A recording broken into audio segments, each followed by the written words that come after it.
నెల్లూరు నగరంలోని శ్రీ స్వామి అయ్యప్ప దేవస్థానంలో జ్యోతి దర్శనం వేడుకగా జరిగింది.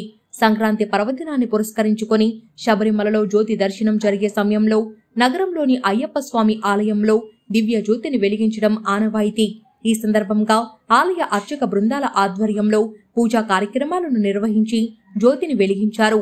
స్వామియే శరణమయ్యప్ప అంటూ భక్తులు అయ్యప్పను శరణు కోరారు. భక్తుల కోలాహలంతో అయ్యప్ప స్వామి దేవస్థానం కిక్కిరిసింది. ఇక స్వామివారు విశేష అలంకారంలో భక్తులకు దర్శనమిచ్చి తరింపజేశారు.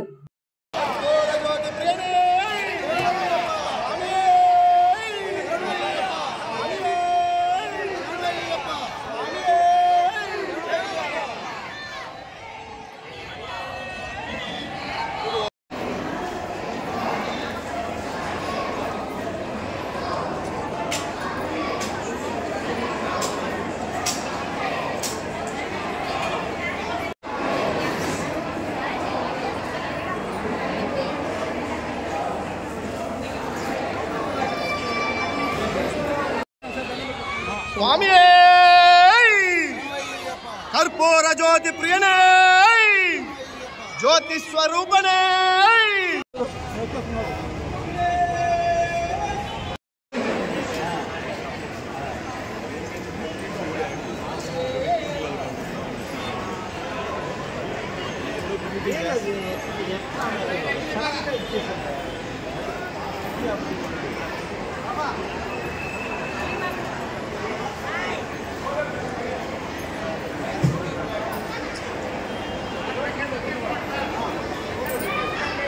ఎప్పుడో ఒకసారి కనిపిస్తా